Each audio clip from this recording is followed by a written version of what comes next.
Assalamualaikum dan salam sejahtera. Kami dari kumpulan 3 akan berkongsi sedikit sebanyak kepada anda tentang sejarah, teknik dan peraturan sukan perahu naga. Nama saya Amiruddin bin Omar Arba'in. Saya akan menceritakan sejarah perahu naga. Perahu naga merupakan sebuah perahu yang panjang dan digunakan untuk bertanding semasa berlangsungnya satu tamasya laut. Ia biasanya dikayuh secara berpasukan dengan setiap pendayung. Mendayung secara berselang ke kiri dan ke kanan. 2 atau lebih perahu naga akan berlumba untuk masa yang terpantas. Ia berasal dari China untuk perayaan Huaho. Seterusnya, festival perahu naga dipanggil Duan Wuji dalam bahasa Cina. Ji bermaksud perayaan.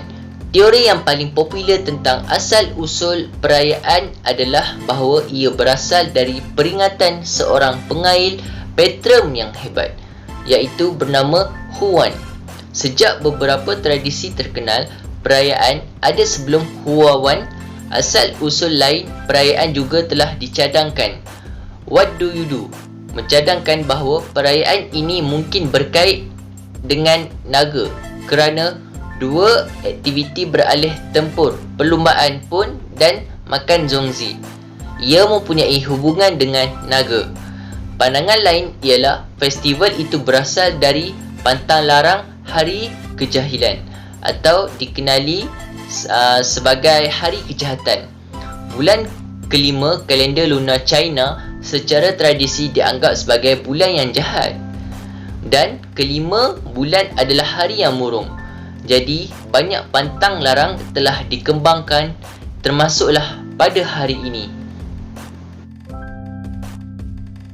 Seterusnya, teknik dayung perahu naga.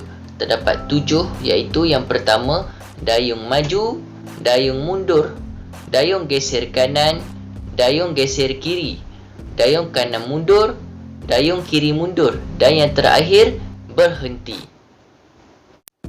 Seterusnya, cara memegang pendayung. Terdapat 3, iaitu yang pertama, jika duduk di sebelah kanan perahu, tangan di bahagian nek pendayung ialah tangan kanan. Begitulah jika keadaan sebaliknya, jika duduk di bahagian kiri pendayung. Yang kedua ialah tangan di nek. Pegang 2 hingga 3 jari di atas pendayung. Ibu jari perlu berada di atas jari lain. Perlu genggam dalam keadaan yang selesa, tidak terlalu ketat dan terlalu longgar. Yang ketiga ialah tangan ditibar. Tangan perlu dalam keadaan agak longgar dan terletak di atas T-grip. Ibu jari perlu berada di bawah T-grip. Seterusnya, teknik perahu naga. Terdapat 3 fasa, iaitu yang pertama, fasa putaran, yang kedua, fasa jangkauan, dan yang ketiga, fasa tangkapan. Fasa putaran. Antara cara untuk mendapatkan putaran penuh adalah dengan menghadap pinggul ke pantai atau mendekatkan dada dengan pasangan. Bahu lengan luar perlulah memanjang atau berpusing ke hadapan. Bahu lengan dalam perlu kembali ke belakang kepala. Pastikan kedua bahu selari dengan air sebanyak yang boleh. Kemudian, bahu lengan dalam perlu bergerak ke sisi air bagi memudahkan putaran berlaku.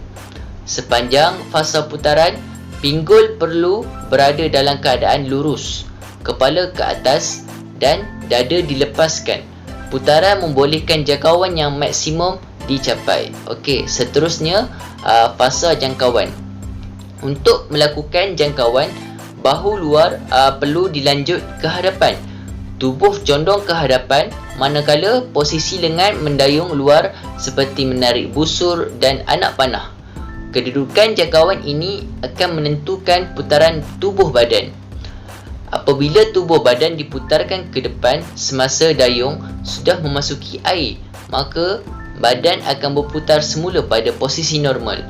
dalam fasa jangkauan, tangan atas kepala, bahu bawah dan tangan bawah perlu berada dalam keadaan menegak.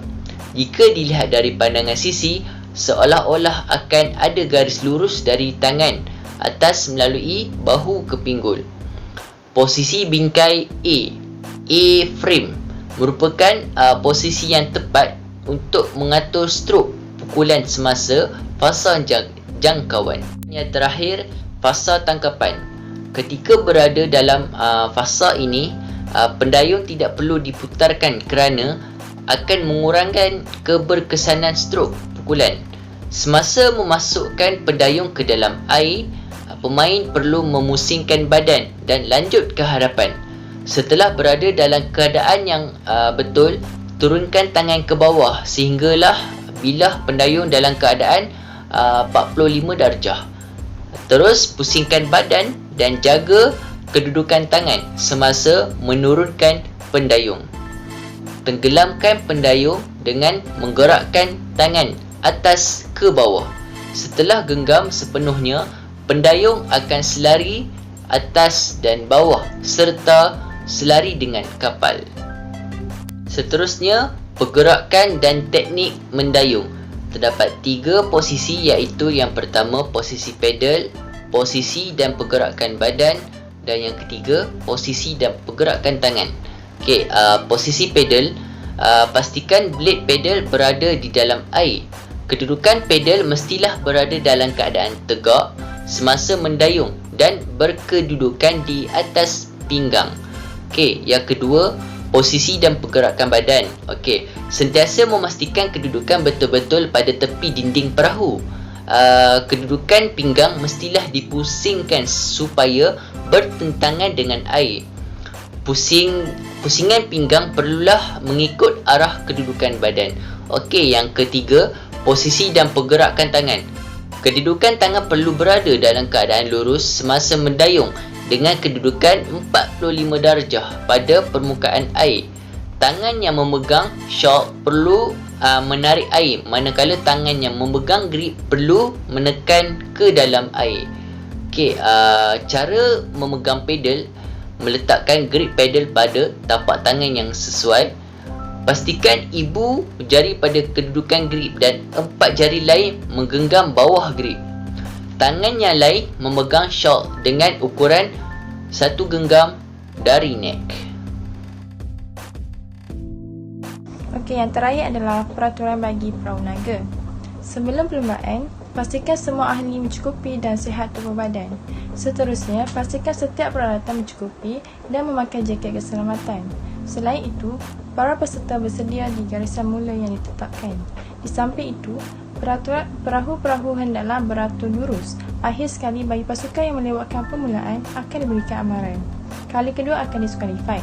Di garisan permulaan akan ada pemula yang memberi command attention go. Satu pasukan melakukan false start, mereka akan diberikan amaran kali kedua akan diskualifai. Semasa perlumbaan, setiap pasukan dilarang keluar dari lorong dan mengganggu pasukan lain. Bot dikira tamat perlumbaan sekiranya kepala naga melepasi garisan penamat dan semua kru ada di dalam bot. Bot yang melepasi penamat akan diberikan signal.